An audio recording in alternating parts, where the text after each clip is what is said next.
Hey, how's it going, all the peoples? It's Ridiculous Badger. I'm coming to you from the planet that I live on, which is 1182. Okay. I'm streaming right now, so I should know what I'm about to say.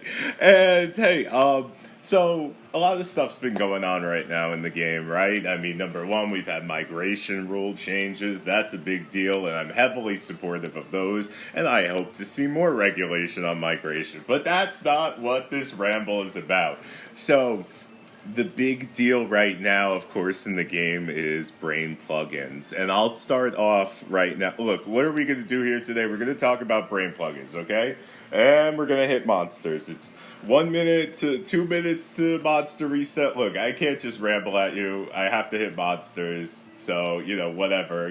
You put up with a little bit of me, I'll put up with a little bit of you. But I'll just say, to start off with, if you came here for like winning combinations in the meta, like what's going to really propel you forward on brain plugins, then this isn't the video for you. That's not what I want to talk about here today. And there are plenty of videos that discuss what are going to be winning combinations in the meta. Some other great content creators have been putting them out. Of course, Melt put out a bunch of them. I saw that Big Skillet put out something on brain plugins, and Gingo put out something, and Uberox.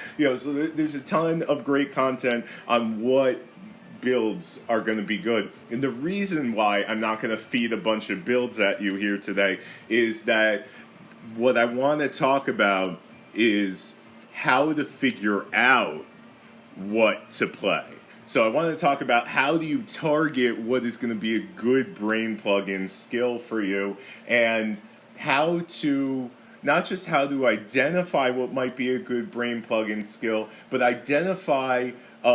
but the steps to identifying that are in looking at where there are gaps in the meta. So I want to talk a little bit. We got 25 seconds as I start to hit monsters. I want to talk a little bit about how to identify these weak points in the meta, and then how to take advantage of them. So these brain plugins are going to be great because we are now entering a time of transition in the game where this is between one meta and the next, and we know that this is going to change the meta of the game because you're of course going to be adding in another skill is what we would call, if it were for one com, we would call it game breaking. If a com came out with 3 skills instead of 2 skills, it would be considered game breaking. Obviously, because every single commander now has the capability for it, it's not game breaking, right? It just changes the meta.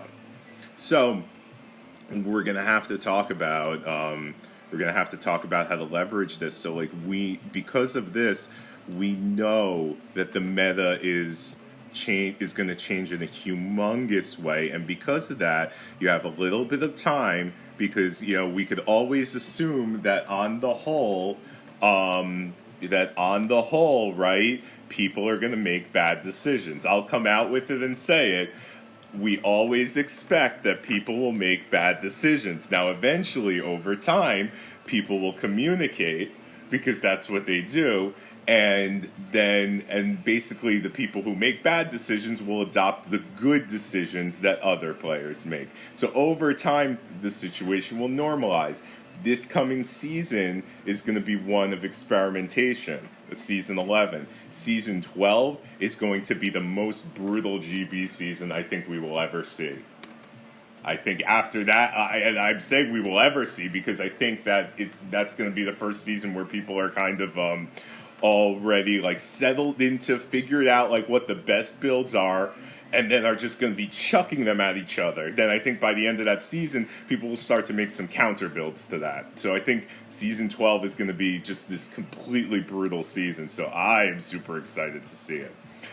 So we had Reset. Reset just dropped. I just friggin' talked through it. So it's been 2 minutes into Reset. I'm hitting my high level monsters. I'm gonna take now. Through the course of this. Look, this is not gonna be a soundbite video. This is a hangout chat type video. This is not gonna be something that I could reduce down the way to 5 minutes and then put on my channel and be like, here's how to figure out how to break the meta. That's not gonna friggin' happen. So I'm just gonna take my time with this. I'm gonna hang out with you guys. I'm gonna be looking at the chat, And I'm always super happy to field questions, and we could just we could talk about what we're gonna do together as this is the most exciting time in Ark of War right now, that I could ever remember. Even more exciting than when like pure crystals came out, and you could craft unlimited crystals. That was huge. But to me, this is the most exciting time. And I realize this all sounds like an off-topic rant, but for me, this is all like introduction to why are brain plugins so important? Why is this it's a great time to be alive, guys. All right, so let's see. Oh, we got in chat already. Y6, yo, been waiting on you to put something out. Need that stoner vibe. Okay. Never mind. I shouldn't have read chat. I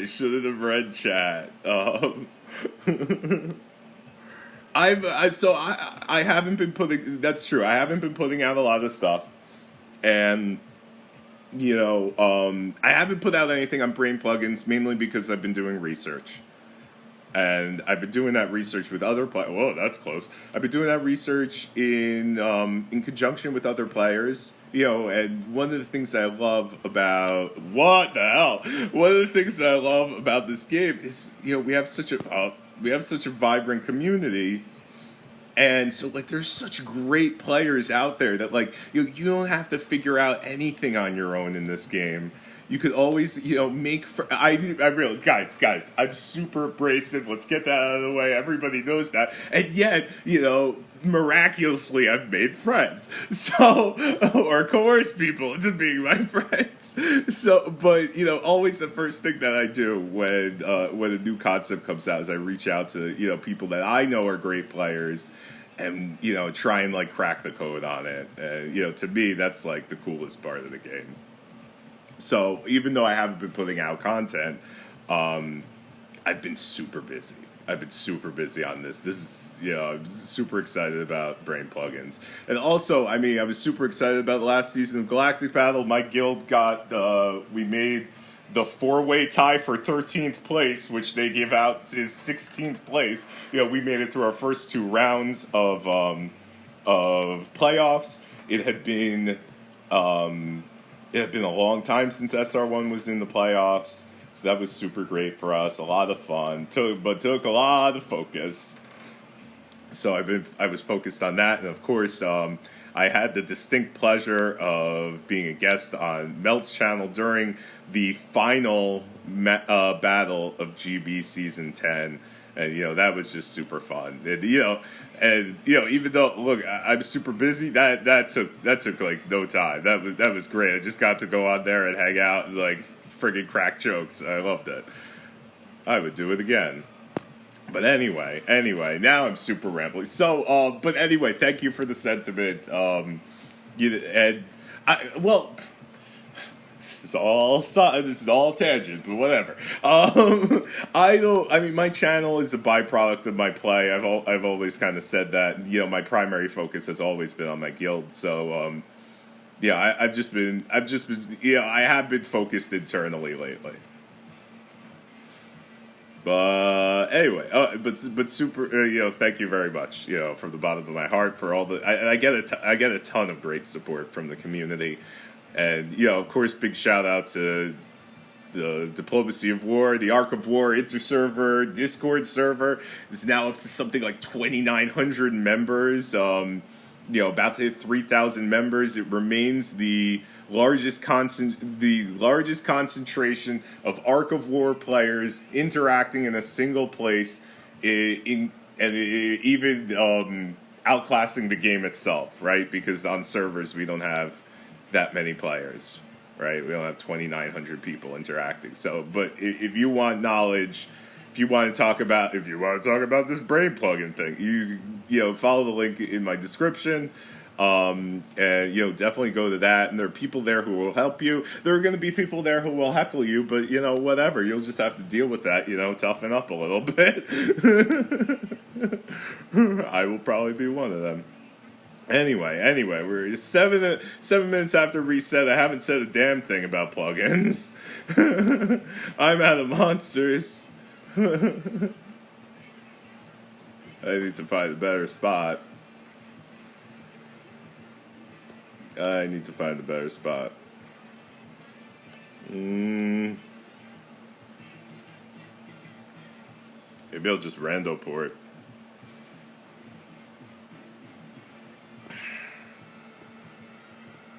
Maybe I'll just rando port.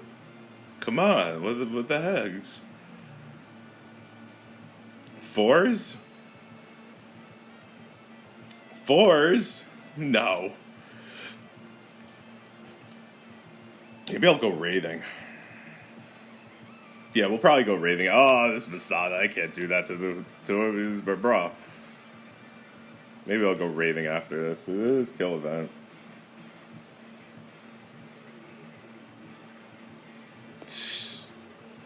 Come on, the ones and twos, come on. Come on over here. You can't do that to me. Alright, so I'm going to find a new spot. So let's talk a little bit about brain plugins. The first thing I want to talk about is how to manage your investment and mitigate your risk with brain plugins. And the thing about it is everybody is spending their shining metals to get alpha injectors. Now, I mean, first of all, great on the devs for giving us one free. You know, that's a golf clap for the devs on that. You know, I do appreciate that. That was a nice gesture, because for some people, 8,000 shining metals is going to take a long time. So I do appreciate that. But everybody is kind of scrambling to unlock plugins on all of their comms, and you don't need to do that, because keep in mind, most of your comms fall into the category of being utility comms. You're not using them on the front lines. You might use them for tile clearing, but a tile clearing comm is a utility comm. You're basically just using tier suppression or strength and weaken effect, and if you're not using one of those mechanics with your tile clearing comms, then you should be. So tile clearing comms are utility comms. They're not, they are not frontline comms. You don't send tile clearing comms into somebody's main comm. You wouldn't expect to win. So because of that makes it a utility comm. So you really have no need for plug-in skills, the vast majority of players, on utility comms, because for utility comms already get their job done. Now they'll do that either by the skill that the utility comm has, or they'll do it by the gear that you put on that commander. Will plugins be better, and can they enhance the skill? Can they enhance the application of your utility comm? Absolutely, but it shouldn't be a spending priority for you. You know, you don't want to bankrupt your stuff. Here's the thing. You could turn around and say to me, Badger, this is all well and good. You don't want me to spend too much money, but it would be better if I spent this money, right? And my answer to you would be no. What would be better is if you took the money that you're willing to spend and spent it on the most efficient gains possible in an appropriate priority hierarchy. So just because you can spend to get multiple plugins, should you? No, you should look for events where you're going to get a higher investment, a higher reward for your investment. So it might be that by the time you're ready to open up another plugin, maybe you bought packs and spent them on other things. I wouldn't go crazy for this plugin thing. Like a lot of people, when Awaken came out, what they wanted to do is they wanted to get all the a whole bunch of comms awakened, and that isn't I'm not going to say that isn't better than Awakening one comm, but it's not necessarily more applicable, because the other comms that many people were awakening would always win in the fights that they're deployed in, so it's a needless waste. needless waste. It's a needless cost. Like most people don't need to awaken more than one commander actually. And if you time it right, you could take breaks from your awaken and not really lose any performance. And before I get nailed for saying that, I'll say yes, you will have a dip in percentage, but that what is performance in my book is whether or not you win the engagement or fulfill your priorities in the engagement. If you're an assault comm, if you get off the hit and you don't get hit, what does it matter that I could have over dodged by another 120%? The difference between great players and professionals are they don't overkill their stats, because in overkilling your stats, you lose performance in other areas. So if you stack something, if you end up spending too much in one area, it means something else has to suffer. Nobody in this game gets everything, not even Odad. And when I say gets everything, I mean not everyone in this game has everything maxed out all the time. Not they don't understand everything. Not everyone has everything maxed out all the time. You always have to pick your battles. The difference between maybe some players and the bigger spenders is a player like me, I have to pick my battles far more often than say a player like Odad who knows that who plays to a higher budget. And I could say that and not feel self-conscious because he's 10 times he's over 10 times my size. He's like 15 times my size. So we know this about it. No disrespect, man. Okay, well, let's set out some monsters. So that's what I want to talk about first. I want to talk about this managing your investment. So you don't have to get your plugins on all of your comms. And I'll say, right now, it's not even next week is the first match in GB. For many, many, many, many teams, many high-placing teams, I'll say, the first few matches are generally easy matches.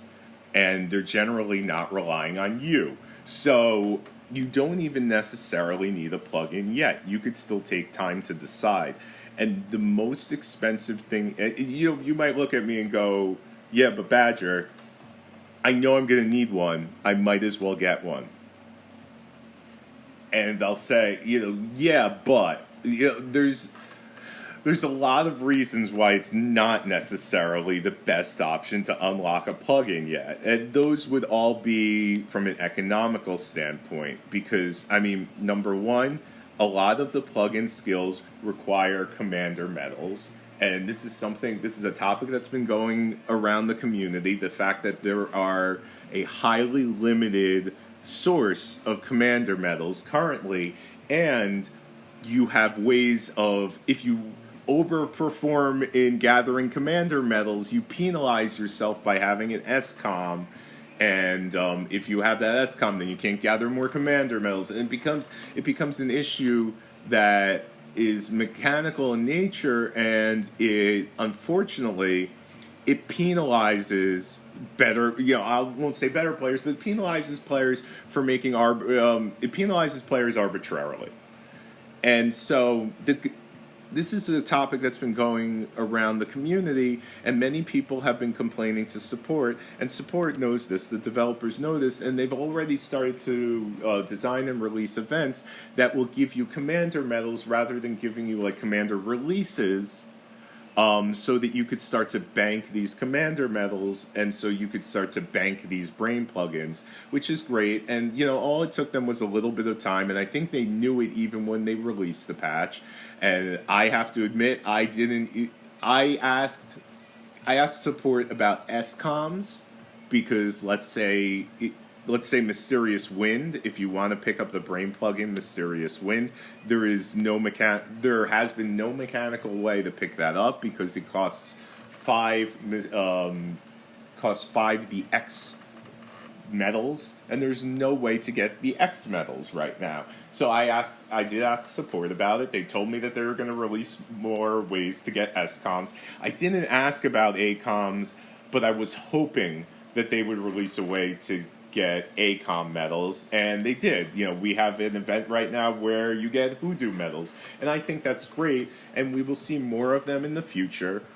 And we're gonna have to keep our eyes open for them, and the developers will be essentially setting the rate that the mainstream players level up in these brain plugins.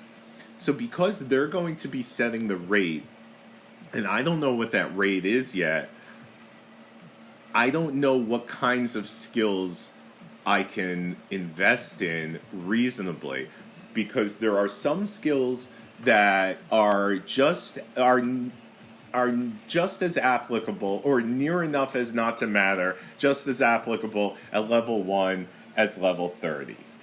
These are skills like sonar and Wings of Eternity and dual blades and chain and sleep bomb and and steam cannon. These skills, I don't need the performance of level 30. The performance of level 1, it gets me to the end zone.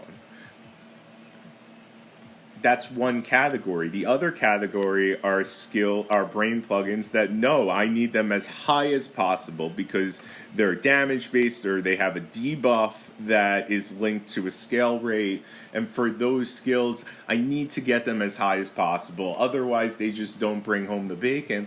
And for those skills, I don't know I don't know whether or not that's within my budget, because I don't know which ACOMs I can utilize.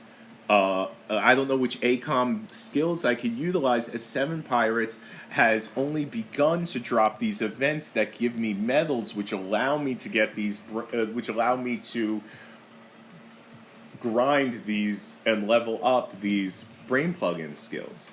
So for me, most of the skills are off the board right now in my thinking. Just completely off the board. I'm only considering right now skills that I could get the job done at level 1, and peripherally, I have on my radar the skills that are going to be game changing at level 30, but not necessarily all the skills that are just going to be great at level 30. And this is exactly what you should be thinking about when you should be looking at the commanders that you have in your roster and the commanders you don't have in your roster, and looking at what their skills are and thinking about whether you can add those skills to another commander, or you can take a skill from another commander and add it to that commander.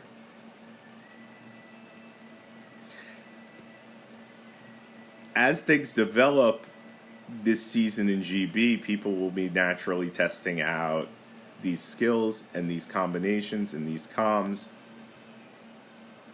And my philosophy has usually been to let other people, let other people kick each other's ass, let other people, kill each other to sharpen the knives that I'll use. So it's completely valid to just kind of take a step back, observe things, and then react.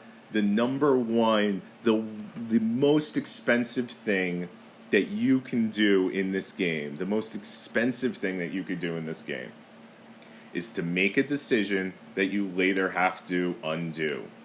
For now, level 1 to level 10 skills are safe, in that you could uninlay them, then you could take and you get all of your brain plugins back. Then you could take another level 1 skill and plug it into your commander.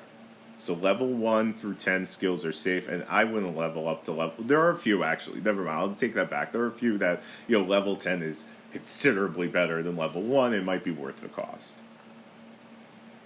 But if you level up a skill to level 30, and then you decide you have to undo this, it's going to be very costly for you. And if you use your only alpha injector on, if you use up all your alpha injectors, and then you find out that you want to switch to another commander, that's going to be very costly for you. So I'm sitting on an alpha injector. I'm actually sitting on some brain plugins. I'm not using them yet, and I recognize that in peak. Well, did I get it up? I'm at 188.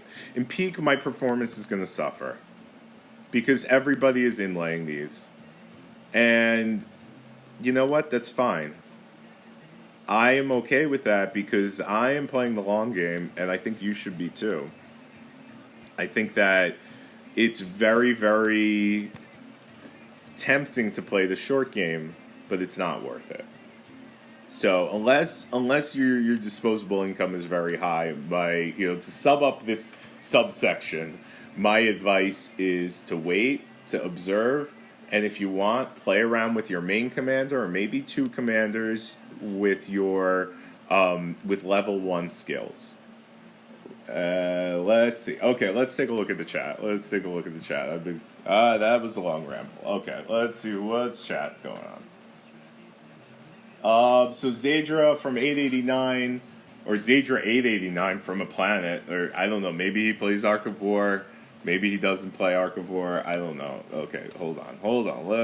Actually, before I do that, sorry, dude. Look, I have issues. You're gonna have to deal with them. I have to do this now. And now that's over. Okay, and then we have to, okay. So Zadra889, watching the stream, asks, what do I think of the new weapon, Swallow? Okay, let's look at Swallow. Upgrade, handbook, all weapon. I promise I know what it is. I'm doing this for the viewers. Okay, here's Swallow. So at its base level, plus 30% attack, plus 3% penetration, plus 30% total crit damage. So Swallow I think that Swallow is a good weapon. I actually think it's a very good weapon, and it's one of the better ones to come out of the game for a very long time. It is, and I would go on a ledge to say that it's almost on par with the Titan. And I'll say that with several caveats. So those caveats are that this... Whoa! I guess a friggin' March came back. I think my March came back. Oh, the handbook. Okay, so here's the deal. Let's look at the Titan. So, of course, when I say it's almost on level with Titan, whenever we talk about gear that has an RNG roll to it, or an initial roll, whenever the stat is random, I'm considering that you got a 60% Titan. I know, that's insane. But here's the thing, if you're not going to get a 60... Like, when we talk about these theoretical conversations, we're talking about the best. We're not talking about what's, like, statistically probable, because whatever. We assume that somebody is going to craft and craft and craft and craft and craft again until they get a great Titan. And now, with the changes that we have to reforge, it makes it easier than ever well, it makes the cost lower than ever to get it. So, that's great. So I'm assuming a 60% base Titan. It is almost on par with 60% base Titan, although in many cases it has a higher damage potential. The Swallow has a higher damage potential in many cases. Not in all cases, but in many cases from a Titan, a perfect roll Titan. Why the Titan is, in light of that, why am I saying the Titan is a better piece of gear?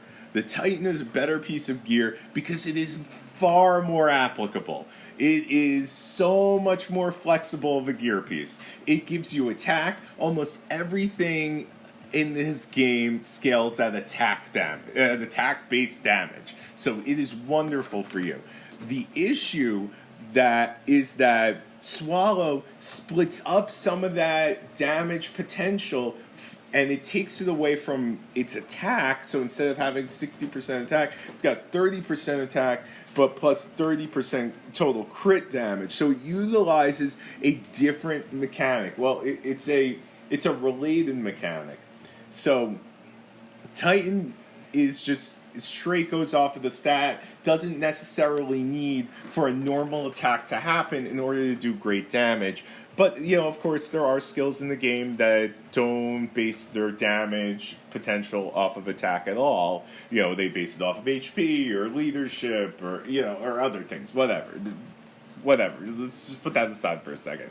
The ones that do it based off of attack, Titan's the friggin' best, and you could switch it around between comps. So, you could put a Titan on Plasma, but you wouldn't want to put a Swallow on Plasma because Quantum Blast doesn't utilize the critical hit mechanic. So Swallow utilizes the critical hit mechanic, and and you can see it's got the plus 30% total crit damage. So the way that works is you only get critical damage if you have a critical hit. If your attack is not based on hitting with a normal damage hit, it's not like your regular turns hit, then in many cases there's no crit mechanic. And in cases like that, then you wouldn't have this plus 30% total crit damage. You would just benefit from the plus 30% total attack. So in those cases, in theory, your damage output compared to the Titan would be half of what the Titan could, put out. You'll look at that, you'll say, but Badger, your plus 4% penetration should make up for it. And my answer to that is no, it's not going to make up for it. Penetration is a utility stat. It is not an assault stat. It is utilized many times as okay, look, penetration is a utility stat. However, in order to utilize it, you have to deploy in many similar ways to an assault march. There are also a few key differences, but as it resembles an assault march, people tend to link it in their brain as a damage dealing stat. It's not a damage dealing stat. It's a utility stat. It's used in utility situations. Swallow has much more application than Wild Rose, so it's so much more expensive. But in cases where people were using Wild Rose as penetration, this adds utility for penetration. This is obviously superior.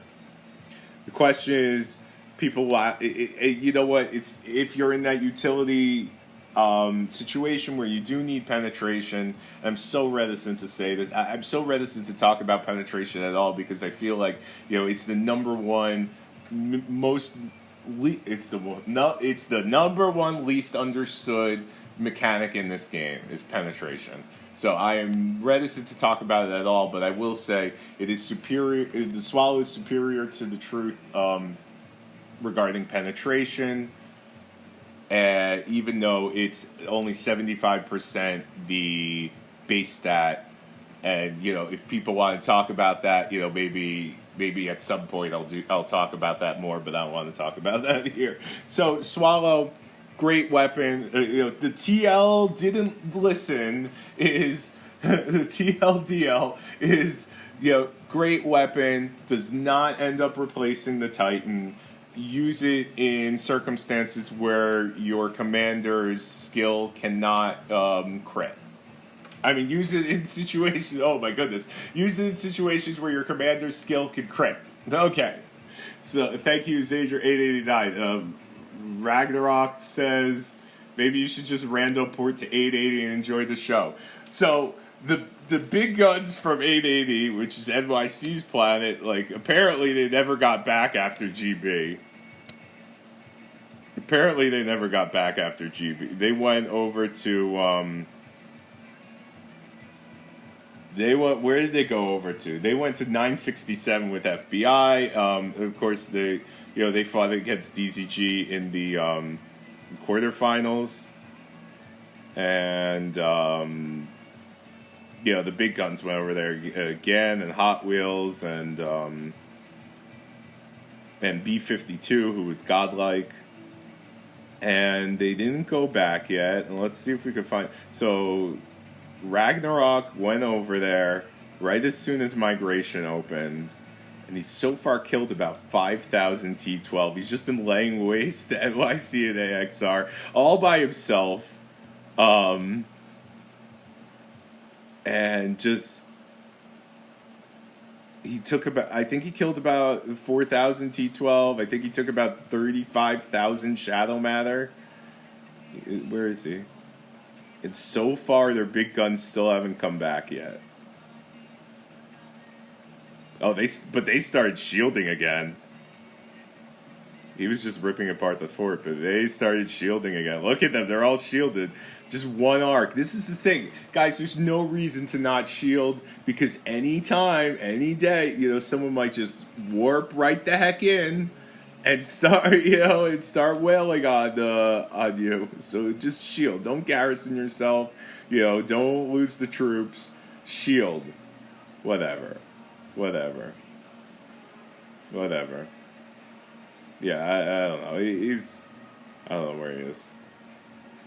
But anyway, yeah, that was awesome to watch. Yeah, every day he posts Ragnarok posts more replays. It's hilarious.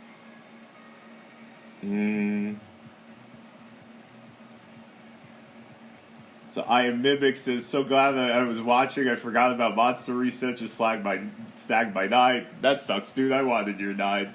I'd love to see wings on your Nico. In my opinion, and I might be getting into a can of worms here. In my opinion, Nico is going to be dead in the new meta. Because Nico might have the largest damage potential. Oh, I should send out at monsters.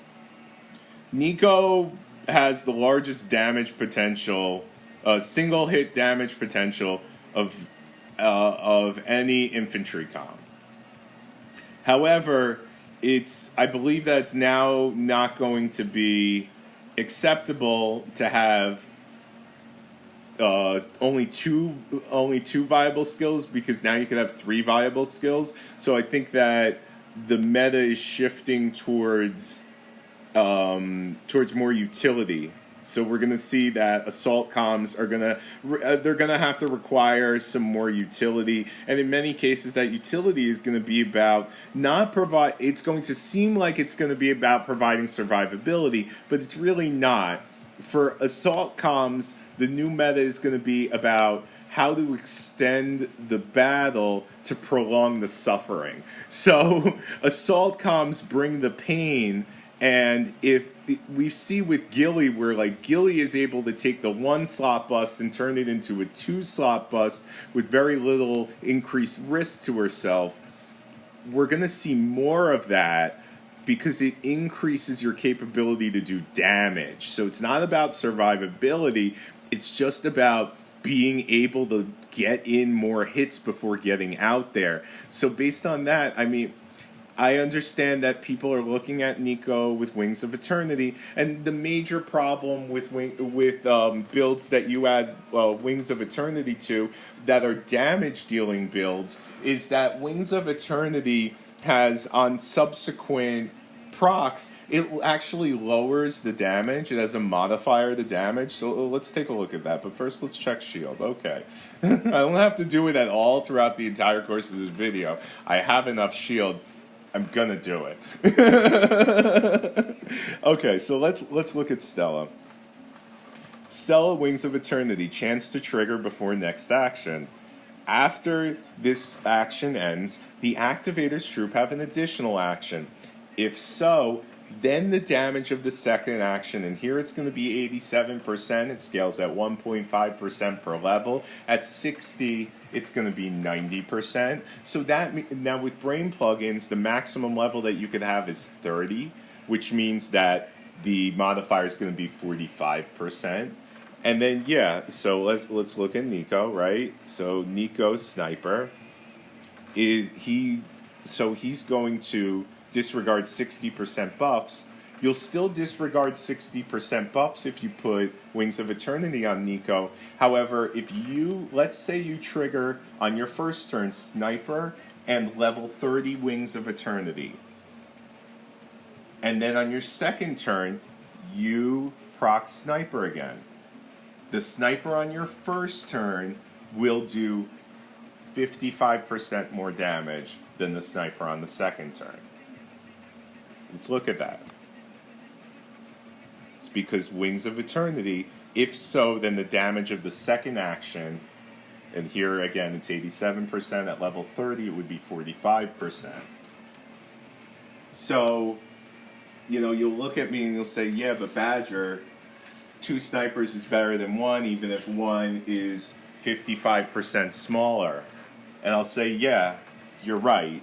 However, the trick with these plugins is not going to be about finding what is the theoretical best option, or theoretical most damage. It's going to be about figuring out what is the commander with the plugin that you could add to it that applies to a wide enough range of applications or a wide enough range of deployments that you could use this reliably for a decent investment versus reward. And if you have something that works once in every 100 battles, then what are you really doing? And, I'll say, look, it's not that it's going to work once in 100 battles, right? Clearly. But, another thing to keep in mind, of course, is that Sniper is a 40% chance to proc, and Wings of Eternity is a 60% chance to proc. So, of course, your chance to proc the 2 of them on turn 1 is going to be 24%. Look, what you don't want to happen is you don't want to proc Wings of Eternity and not Sniper, and then the next turn proc Sniper. I mean, it'll still do some damage, but what you want to do is you want to proc Sniper on turn 1, because that gives you full damage capability, 100%, rather than this modified amount. And then you want to proc Sniper again. So the chances to do that are, look, it's 60% times 40%, so it's 24%, right? Yep, times 0.4, because you want to get that second hit, right? So it's a hair under 10% to get your 2 snipers in a row. To me, that's not a build. I want something with a higher percentage or more utility failing the percentage if I can't get it.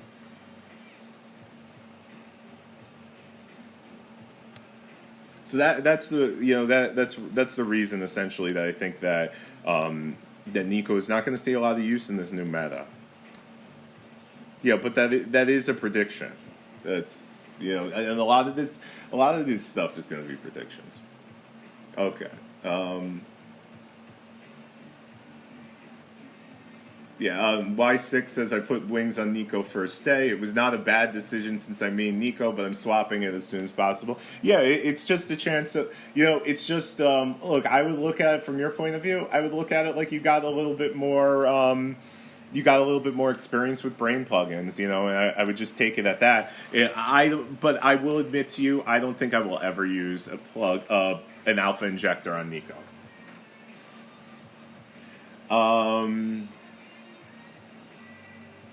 Y6. I want to absorb Nico into another infantry comm and switch Wings to it, but what skills should I use on my Nico now? So, look, I just answered this one. I don't think I would ever, I don't think I will ever use an alpha injector on Nico. But if you have it, so you already opened it. I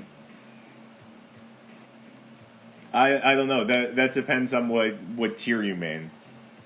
Sorry. If you post what tier you main, I'll get to it as I go through the chat, I guess.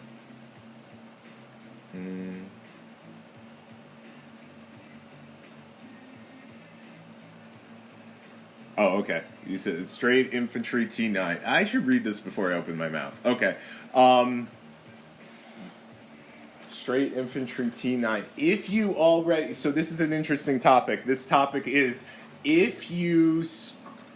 I'm sorry, dude. I'm just going to come out and say it. If you screwed up and opened up an alpha... If you used an alpha injector on a comm by accident, and you used a decent brain plugin and you want that back for like a decent com. No, what should you put on the what should you put on the com, right? And this is tough. The reason that it's a tough question is that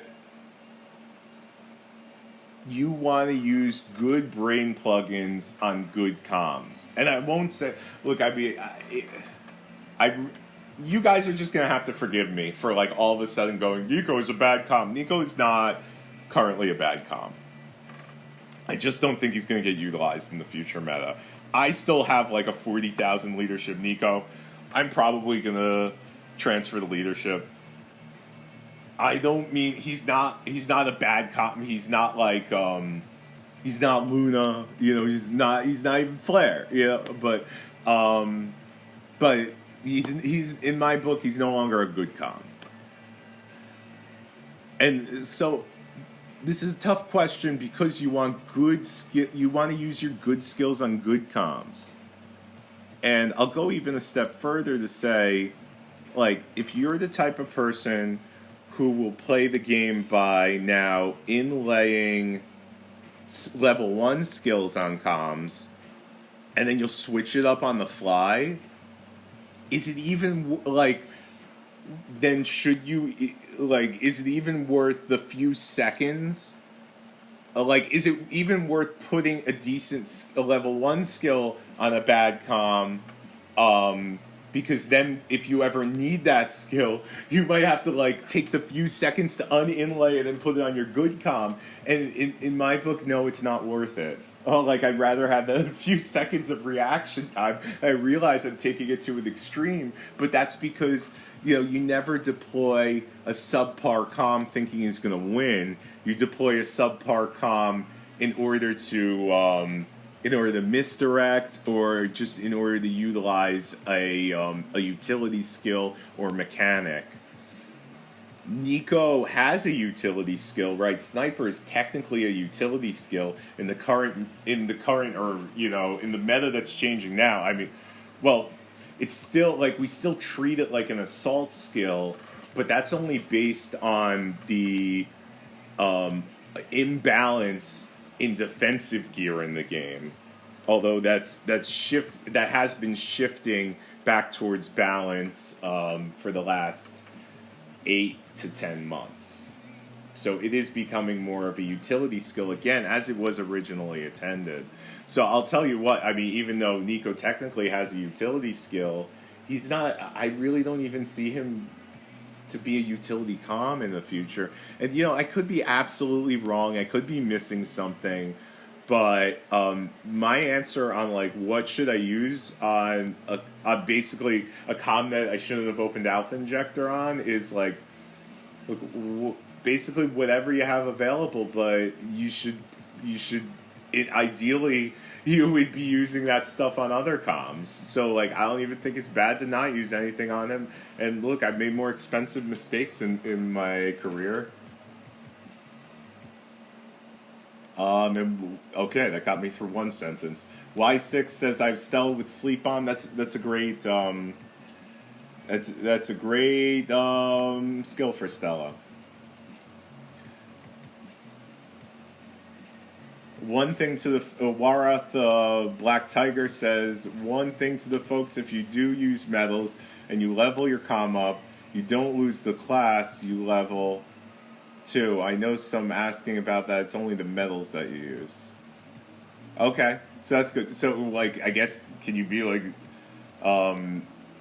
B class but with 0 medals, you know, or 1 medal, whatever it is, a single release? Yeah, I mean, you use the medals basically.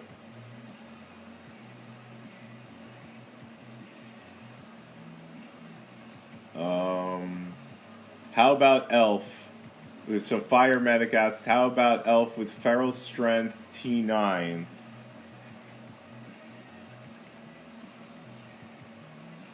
Elf with Feral Strength T9. So, a couple of things there. And, you know, some of this is going to matter based on the age of your server and how long you've been playing. However, let me take a drink of water.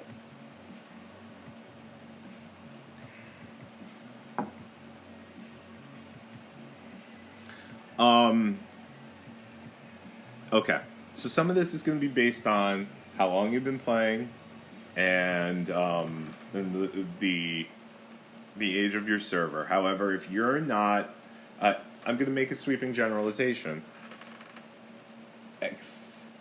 For the traditional application of Elf, if you're not a millionaire, you shouldn't be playing Elf. Simply because you're going to be eventually, you must make sure you are you are the biggest player on your server to play a tank, reliably.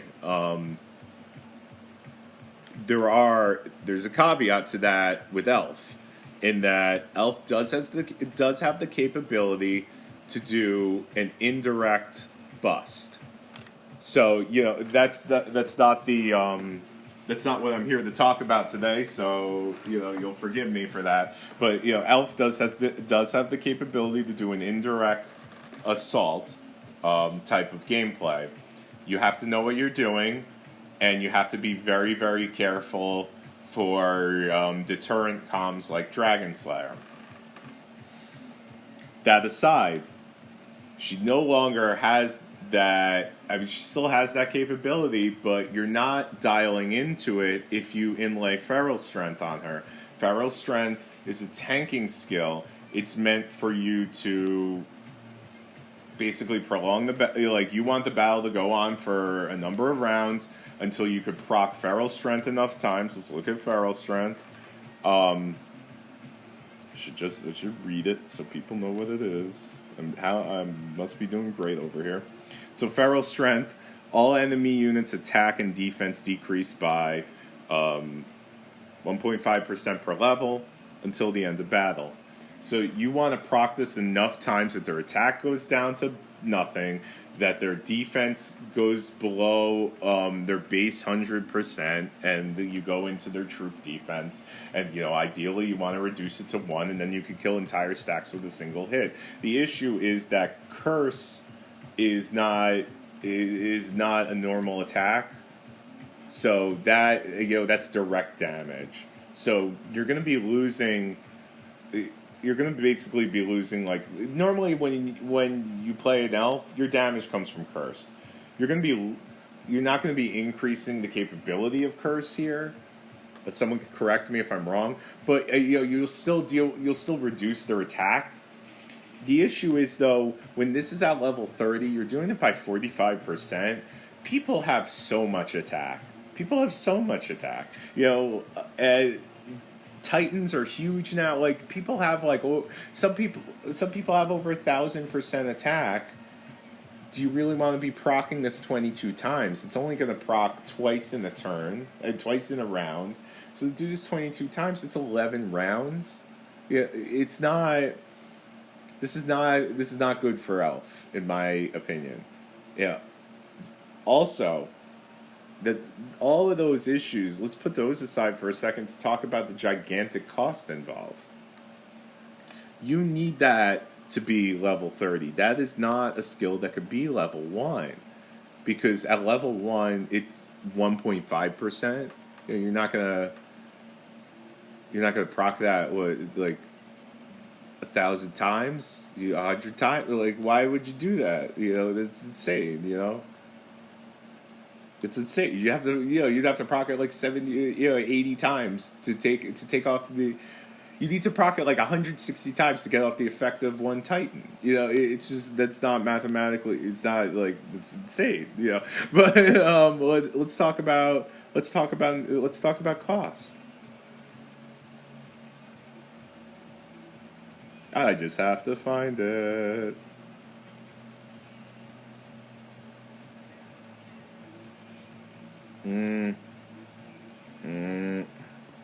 Here it is. No, that's not it. Here it is. It takes 30 metals. Okay. 30 metals for one plugin. That's not one skill. And then what do we get? 10. You could get 10 metals a week from doing 80 faction tasks. So every 3 weeks, you could get one brain plugin. This is to get it to level 30 is going to cost. I have a hard time believing that it will cost less than 100 brain plugins, but let's say it's 50 for just for the sake of argument, let's say it's 50. That's 150 medals. That's 15 weeks. I don't think it's going to be that. I think it's going to be even more. So, look, if you want to do 1,000 faction tasks, go for it. No, I think it's actually going to be more expensive than 100 plugins. I think it's going to start to get incredibly expensive. I really do. And that's a lot to pay for a skill that really isn't going to shine at all. At level 30. Okay. So Y6 says, I plan on using Nico in caps for his Awakening 600% resistance weaken effect. Any com could be awakened 600% for the resistance weaken effect. We don't use comms simply because they could, simply because you could put the stat on them. You could put the stat on any com.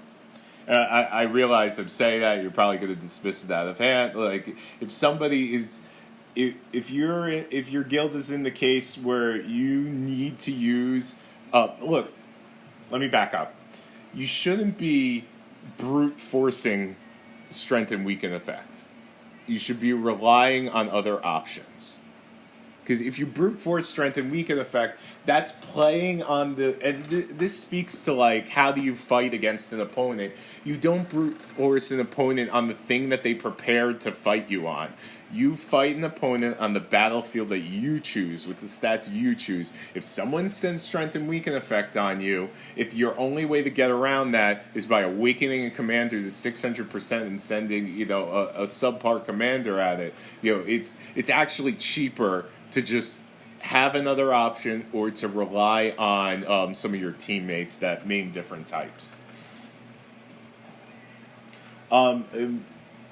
Mintrika R asks, is Sniper a good ability for Stella like his 4 ability? Okay, Sniper, in my opinion, is not a good ability for Stella. And the reason that Sniper is not a good ability for Stella, 2 reasons. So it's number 1 reason, of course, is the same reason that Wings of Eternity isn't a good ability for Nico, in that, keep in mind, on subsequent hits it's going to do less damage. But of course on Stella it's it's only a 10% dip, so it's not a big deal. That's just a caveat to know about. But the real thing is, I shouldn't even say it's 2 reasons. It's really 1 reason, and that's a caveat. You're going to have 10% less damage. No big friggin' deal. But the thing is that you remember when you take a brain plugin skill, the max level is level 30, and so at level 30, this will only ignore 30% of buffs. Which, it's going to increase damage. It is going to increase damage. But Stella has other options, is the real thing. Like, it's going to increase damage, but 30% is not, like, I was going to say 30% is not enough to totally, like, get rid of buff. Yeah, and obviously it isn't enough. Increased damage is good damage. But there are better options for Stella. And, as I was rambling this out of my mouth, I was thinking, you know what? This actually might be a great budget plugin skill for Stella. But the truth is that, and while it is a great budget skill for Stella because it's a great budget skill to be raised to level 30. However, it's a great budget skill to be raised to level 30 because it's easy to get Nico medals. It's really easy, and that's something that's doable for players. However, the thing is, like, we don't need to look for a skill that is going to be okay at level 30 when we have so many great skills that are going to be amazing at level 1. Dual Blades is arguably cheaper to get for Stella because all you got to do is, like, faction tasks for, I think, like, a couple of weeks in a row or 3 weeks in a row. It's amazing at level 1, and you don't have to upgrade it to level 30. So, on paper, this is a great budget skill for Stella. However, we should still be waiting before inlaying skills that need to, excuse me, get up to level 30. In my opinion, excuse me, I'm hiccuping over here. I'm going to take a drink of water.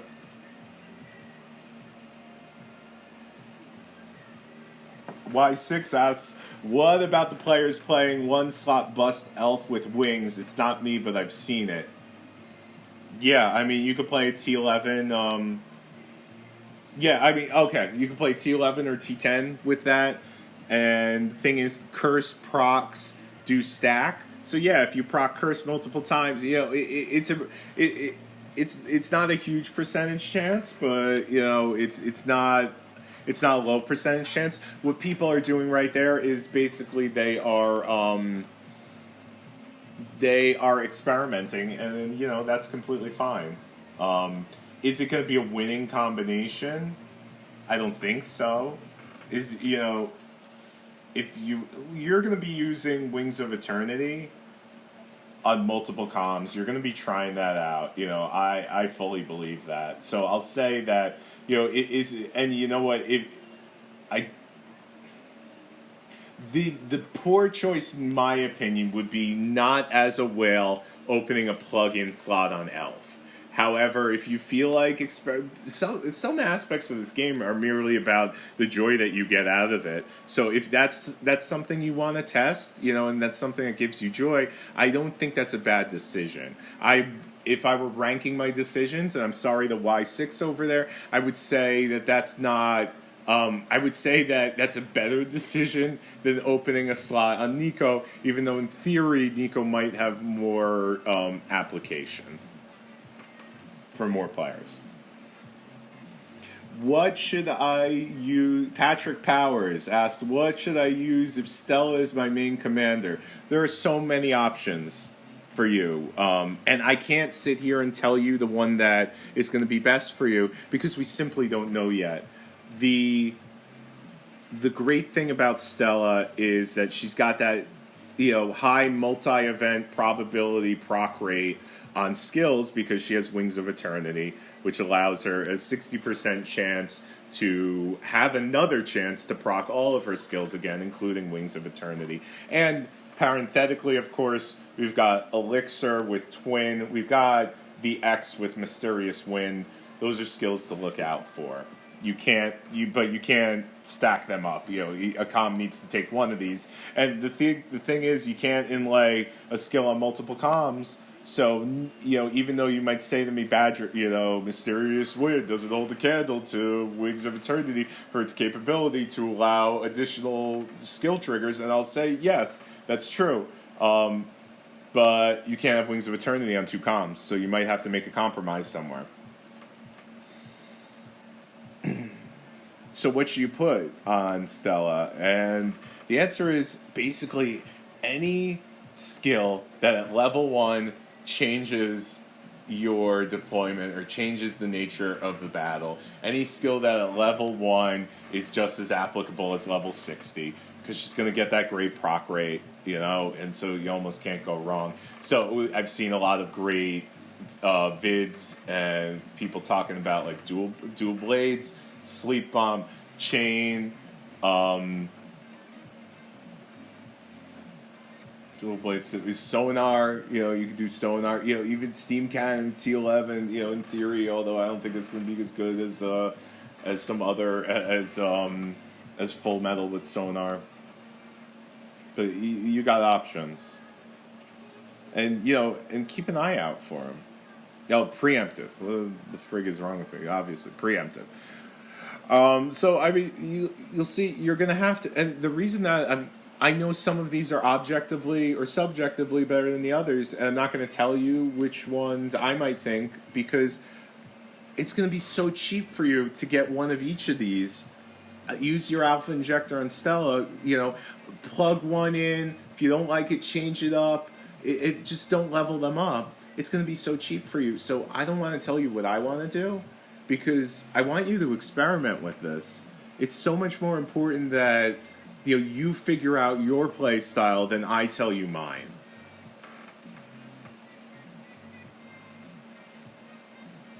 Okay. Y6 asks, You're the MVP of the stream, by the way, I6. Side note, I was looking forward to seeing your video on the AOW official channel. If you lost the bet with Melt, that was not going to happen, man. Can you talk about Rock with Sonar and the advantage and disadvantage of that, please? Sure. And yeah, I was not going to lose that bet. I knew the outcome, which is why I bet.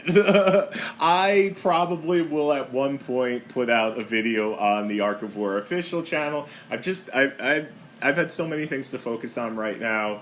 It's and I'm so happy to see other people making videos and posting there, and I'm just happy to kind of take a step back from that and leave room for other people to do it. I think the content we've been getting has been super great, and all the YouTube, all the people who post there, like in general, or I should say a majority of them, we all talk, and we're all super supportive of each other, and I'm super excited to see more stuff come out. I don't know when I will be making an upload to the channel, although I have been I did go through the motions of getting approved.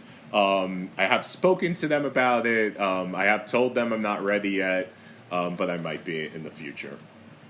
But Rock, okay. So the advantage of Sonar with Rock is that when Sonar, well, let's look at it. Why do I never look at things?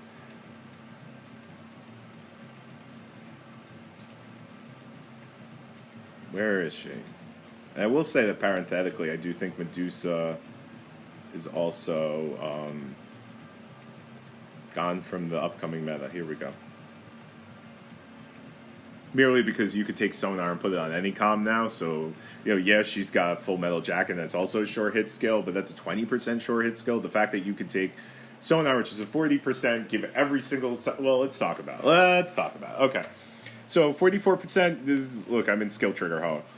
Chance to trigger before next action. Until the next action, our troops will hit, and crit chances increase by... We don't care about the crit chance increase. We assume everybody's going to crit all the time. I know that there's crit wither. Don't worry about crit wither. That's not important. This is not an anti-crit wither skill, okay? I don't know why I brought that up. I don't think anybody was thinking about crit wither. I just don't want, let's move on. Okay, so... The thing about this skill is that it procs, and then every single slot on its next attack gets a sure hit. So, if you proc Sonar, and then you proc Annihilator Ray, it will hit. That might not seem like a big deal to you. But here's the thing. If you played ITS, Ignore Tier Suppression, Commanders for a minute, you know that what is all your gear based around? All you give a crap about is accuracy. Accuracy. That's all you care about. Because you need to hit. If you don't hit, you're screwed. You have no capability to get anything out of the engagement if you can't hit the enemy. With this skill, you no longer need any accuracy gear. 40% is a high enough proc rate. And the thing about it is, it's not... And you might say, it doesn't seem like a high proc rate. Here's the thing. If it procs every single slot gets the sure hit skill. So it's not that you're trying to proc the 40% even on the right slot. So it's not even a 40% proc rate. It's actually a higher proc rate. You need to proc it prior to your... you need to proc it prior to the slot that procs Annihilator Ray. Or on the same slot. I think on the same slot. I think we saw it was on the same slot. But anyway, my point is, it's not... You don't need to proc it on the... You need to proc it within the... You need to proc it once in a battle, basically. And that's so powerful. There's so few skills like that. So, if you do put Sonar on Rock, you actually start freeing up stats for other stuff. And I don't really know what to use that other stuff for. It's resistance weaken effect. But even that, you use resistance weaken effect with Rock so that you could land a hit in case the enemy uses strength and weaken effect. But with Sonar, that doesn't matter anymore. I'm not sure what you're going to be using your gear for. If you got Rock with... So, one of the issues about why a lot of players don't have an ITS com is that they mean something else, and ITS comms have two humongous costs. What are those costs, Badger? I'm glad you asked me that question. They are leadership, number one. If you don't have the Yetis or the Spiders, whatever, it's not going to do damage. It's leadership-based damage. Number two is gear. You need high-level gear in order to land a hit. Now you don't need that. Now all you need is a bunch of Yetis. Oh, so you need that leadership. That's still a drain, But I'll try it out. Even if sometimes people in capitals will send like 1 T12 in a slot, you could send Rock with 4,000 leadership, level 1 sonar, and 0 gear at it.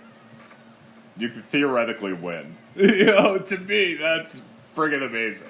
So, a disadvantage. Okay, advantage, disadvantage.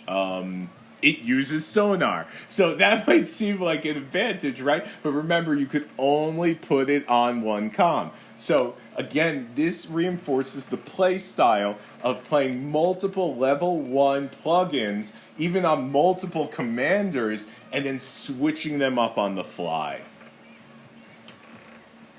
Okay. Let me take a drink.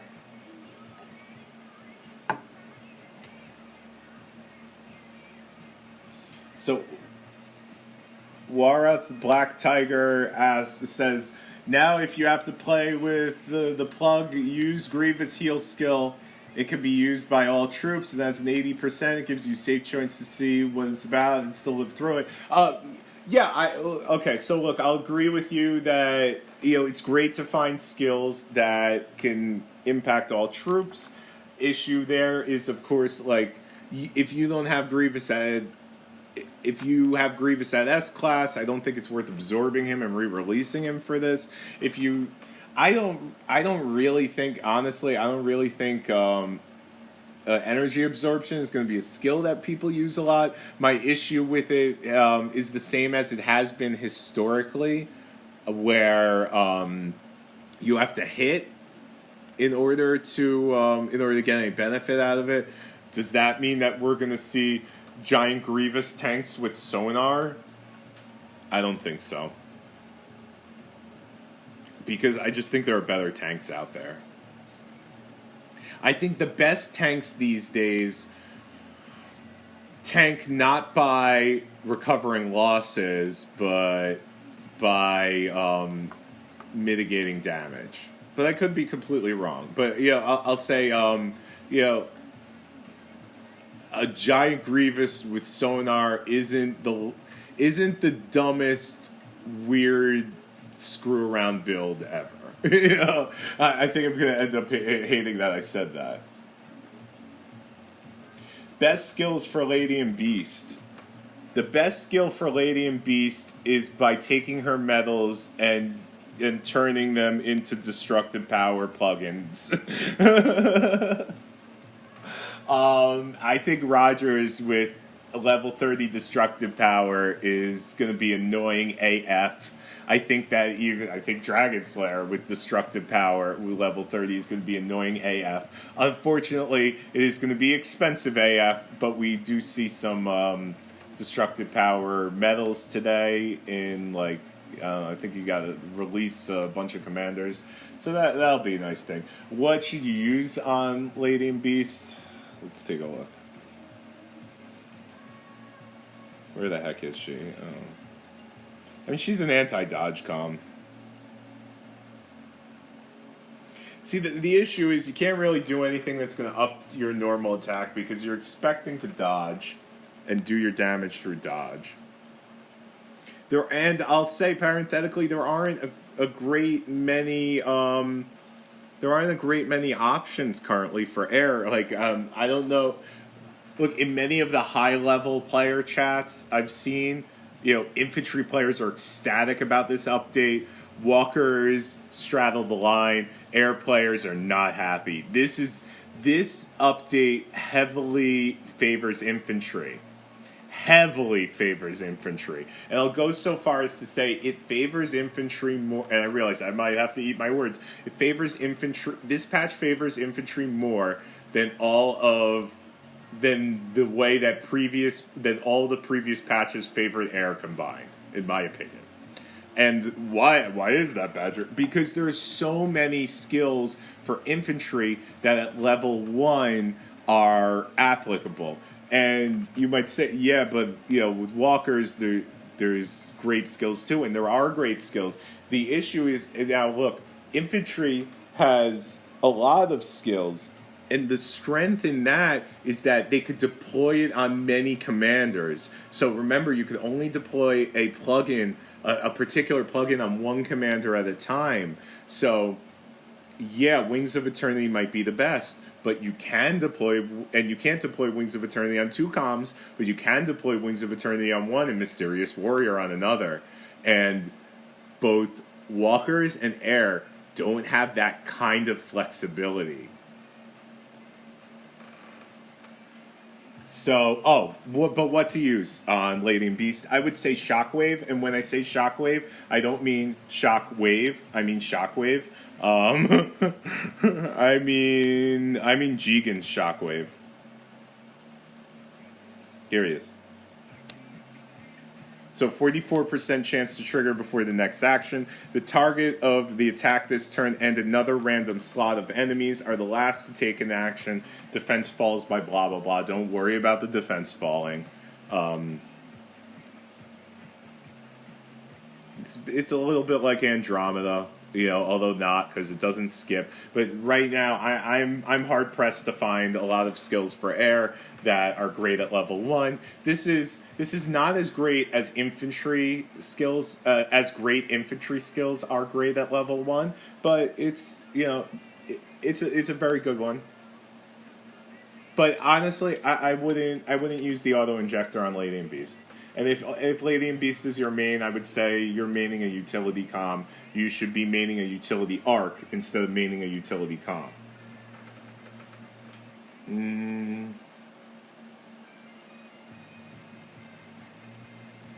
Okay, where were we?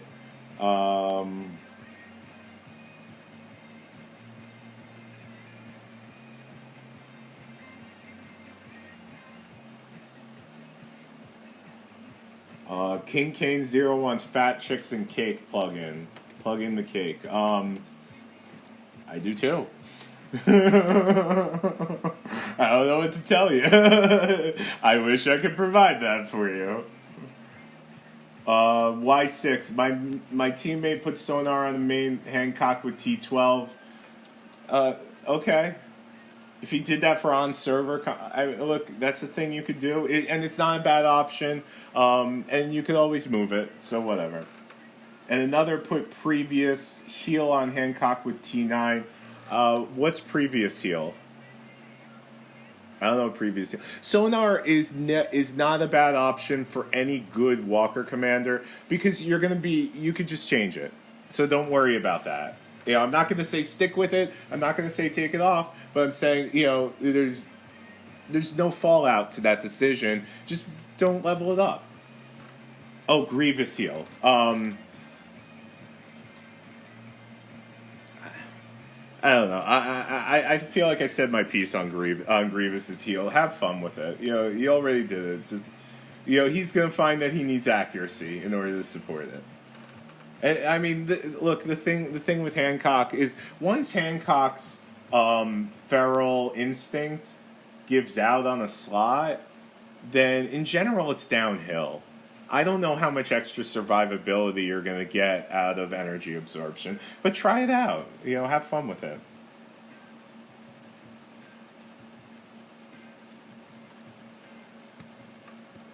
Should we go raiding? Is there anything to raid? Let's go raiding. Send to consultant. Let's check on send. Yep, good. Yeah, let's go raiding.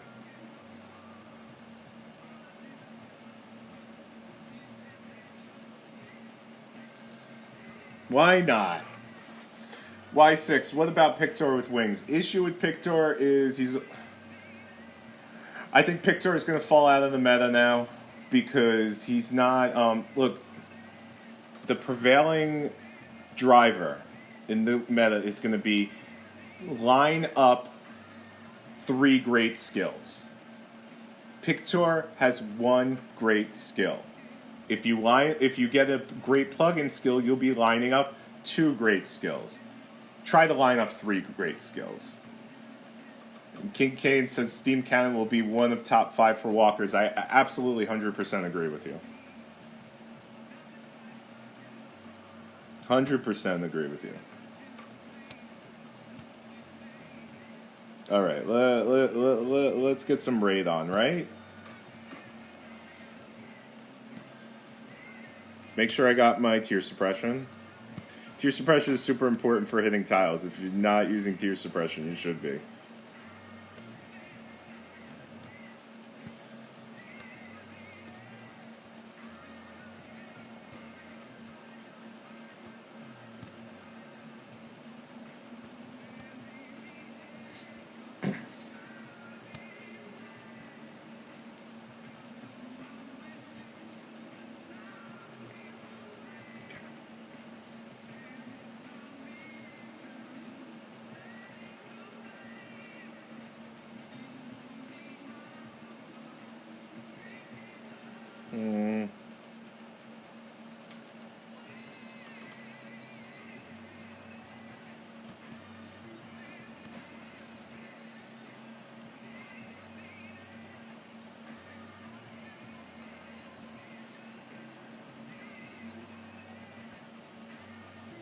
It is kill event, so let's moderate this a little bit.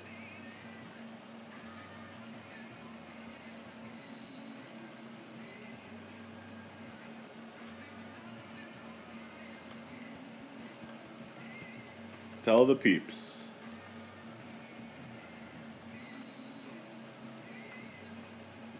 And throw on my buffs, right? Right.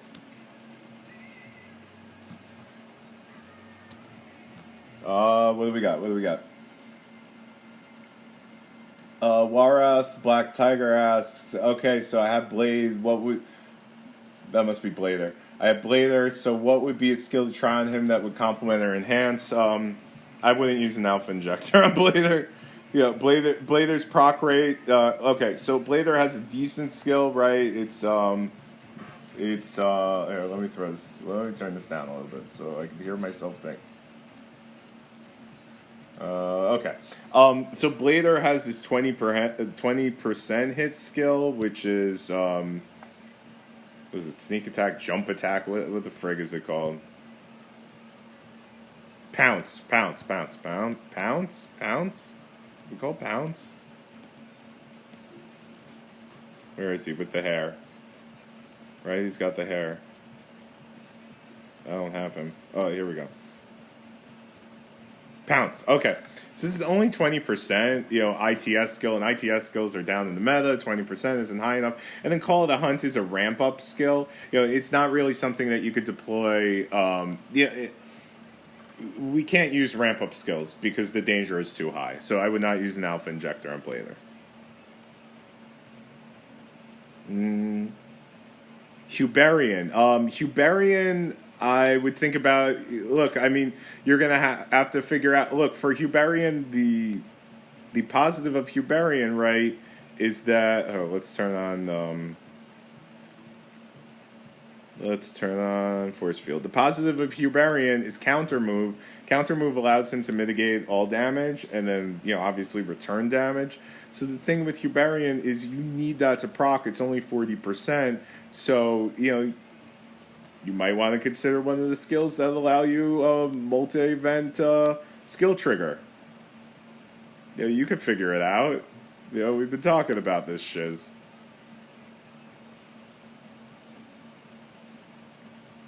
Try stuff out, man. Don't be afraid to think about stuff and try stuff.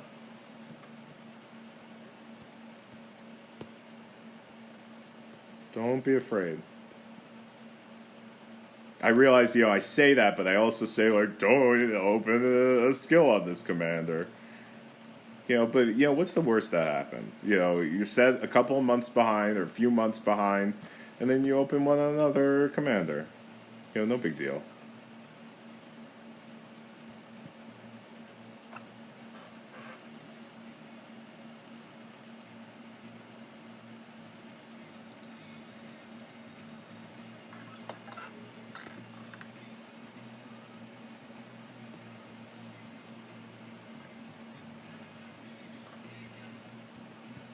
Man, where are the people in tiles?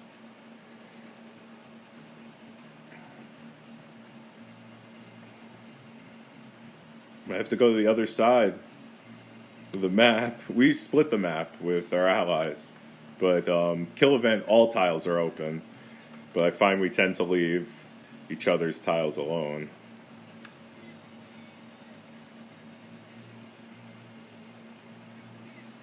But lots of other guilds are on the other side.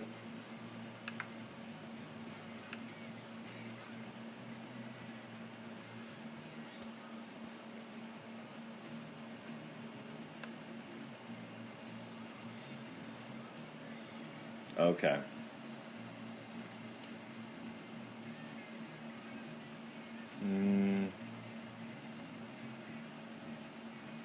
Okay. Faulted Genie asks, do I think airship comms have easy go-to skills for their comms? No, I do not. I've been doing research on this. I think that Shockwave is probably the best go-to skill.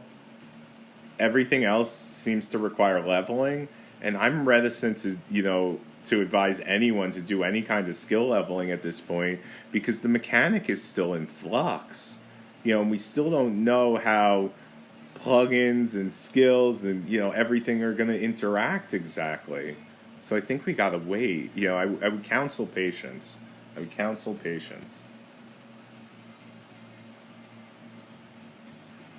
Y6 asks, what about Dragon Slayer? Air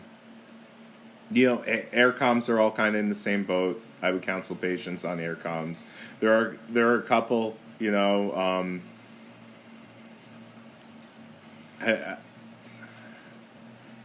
don't really want to recommend anything at this point. I would say test some things out, look, and don't level anything up, and I would say stay tuned. I said at the beginning, I didn't, necessarily want to use the stream to talk about I don't want to tell you what to do. A lot of great content creators have been putting out, great videos on builds, and they will cover the air comms, so please just have patience with that, and test stuff out. Don't spend a lot on them.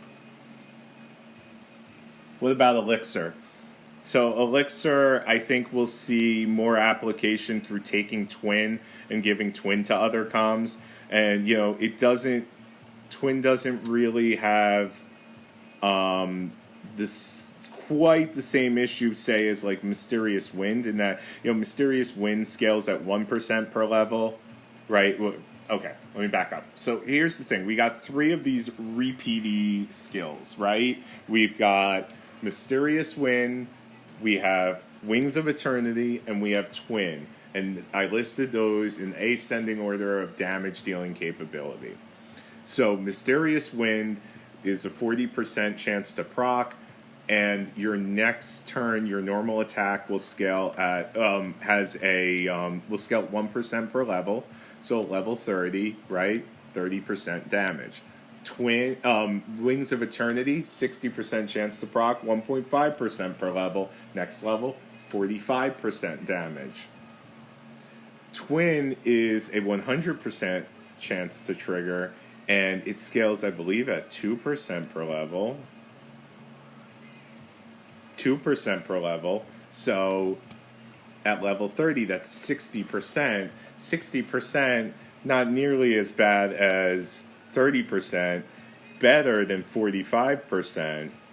It only happens once, but it's guaranteed to proc. So I think we're going to see people taking that off of Elixir, and putting that on other comms, rather than seeing people utilize Elixir as as like an assault comm. Although, she'll have some limited application for that. Tony, what about Chief? I don't know. I haven't really thought about Chief. I think you're smart. I think you can take a look at his skills. He's got sure hits. Find a way to increase his damage. That's my homework to you, Tony.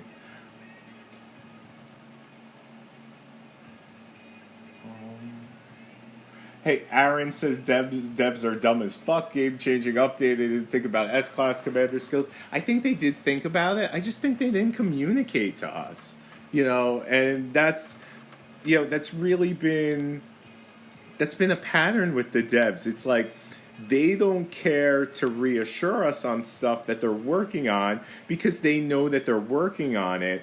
But if they one of my biggest issues with the developers is they don't provide patch notes and they don't let us know what's coming down the line. So people freak out, and it creates a lot of animosity towards the developers. And it ends up polarizing the community in many cases and creating drama that it simply doesn't need to create. So, I would highly appreciate if the devs would take our advice on this and start telling us what they're working on down the pipeline and how these mechanics will change things in the future.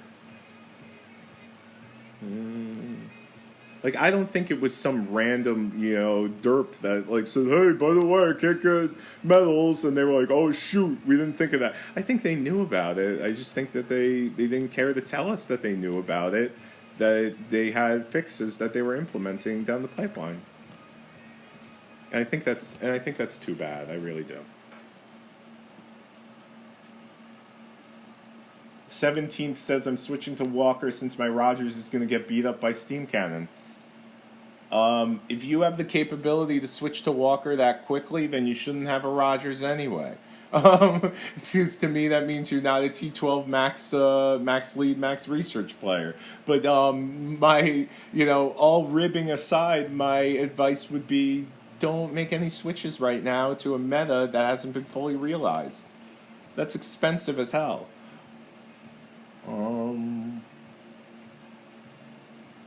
What do we got?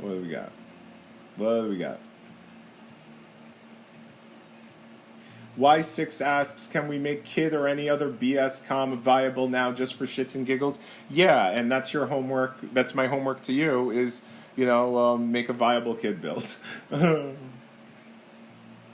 Okay, who's next? So, obviously, walkers with Steam Cannon are going to be new top comms. I disagree. But would you agree only the top 1% players will be able to actually get that skill and equip it? No, I disagree. Of course, as of right now, you can't. You actually can.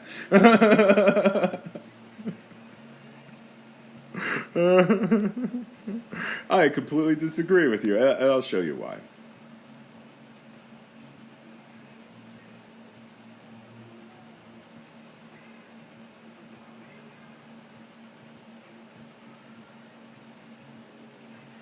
Okay. So yeah, technically, you're right.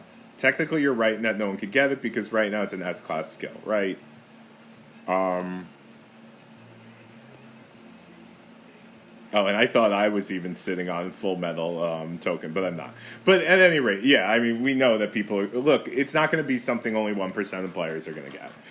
It's the key to remember with Steam Cannon is that at level 1, it can impact the fight. And it basically has the same impact at level 1 as level 60. And so what will happen is that when players see the event that allows them to pick this thing up, do whatever you got to do to pick this thing up at level 1. Even I'm going to pick that up, and I'm not a walker player. And I don't go in on stuff I feel I don't need. Now, you're asking that, I assume, because you're saying that it's, people view that skill as an anti-Rogers skill, but it's more than an anti-Rogers skill, and I think that that's something that kind of gets that falls by the wayside when it comes to Steam Cannon. And the same kind of thing like with, say, super immunity. I think people don't, really recognize the benefits of super immunity or Cassiopeia. But it kills buffs. It's an anti-buff skill, so it will help to provide. It will help an assault comm to prolong the suffering if utilized properly. And to me, that's going to be the new meta. I think many players are going to seek to use Steam Cannon, and I think many players are going to use Steam Cannon very well. I don't think it's going to be overly expensive when compared to, say, what it's going to cost to get like level 30 skills viable. That's going to be super expensive. This is going to be a one-time thing, and it's going to be the same cost basically as getting one SCOM.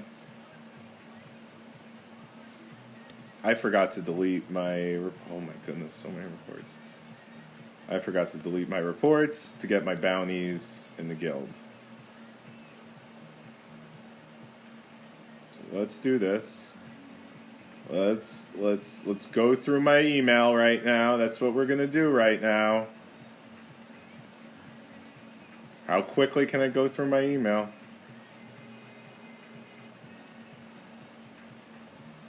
There we go. Done. Okay. Soda Man. Go screw yourself. I want to put Elf's heel on Hancock. Yeah, you could do that if you want. No comment.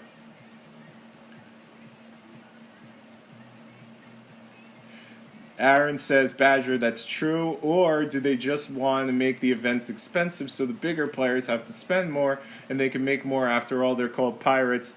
Events as in the metal events we're talking about. Yeah, dude, it's going to be expensive. You're going to have to, but you're going to have to figure out which skills you want. You're not going to be able to get every skill. But that's okay because you don't need every skill. You really don't. And I think people get fixated on this, on competing at levels that are prohibitive for them. Don't do that. Compete on the level that you can compete on. And this is why, the number one thing, if you're watching the stream, the number one thing that I keep saying is get skills that change the match at level 1. Don't get skills that you need to level up to level 30. Let the whales do that. That doesn't matter to you, or that shouldn't matter to you. And if it does, then you need to increase your budget. And if you're fine with that, then that's wonderful. And if you're not fine with that, then you need a therapist. King Kane says, I love the cast. I love shifting meta. This is a great time to be playing this game. It's confusing AF for most players, and I recognize that. But, this is... If you could go with the flow, this is so exciting. Just here's the thing, and it's incredibly important that you listen to this point and that you take it to heart. Don't make bad decisions. Don't make bad decisions. Don't screw up. And as long as you don't screw up, you'll do fine.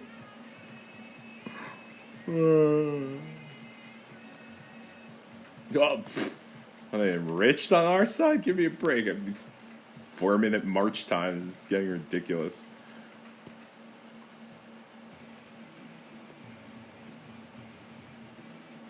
I have to start hunting the other side, man.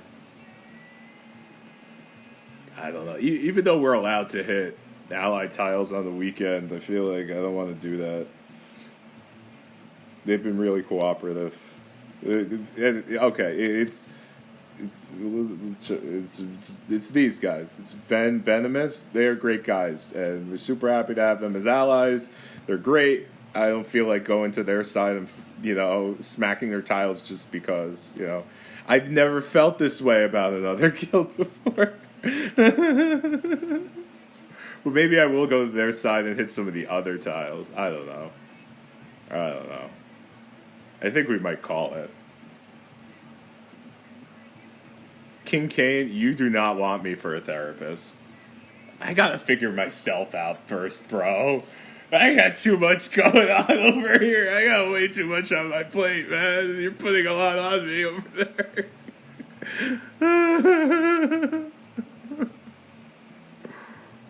Oh, man. And we're just and look, it's empty because we are incredibly aggressive, as a guild. Like we just friggin' what we do is we hit tiles, We friggin' hit tiles. We make sure that people don't farm on our side.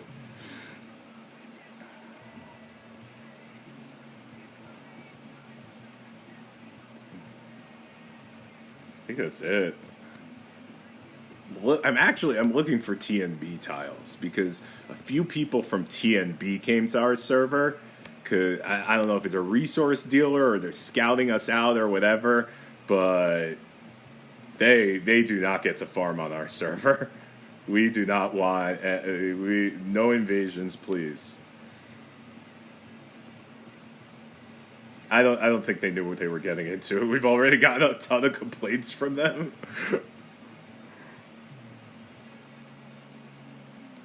Big shout out to Masada for handling all their freaking complaints. While basically saying we DGAF. Are they on the? But maybe they learned to farm the other side, and we don't want them farming there either. We want them to go back where they came from.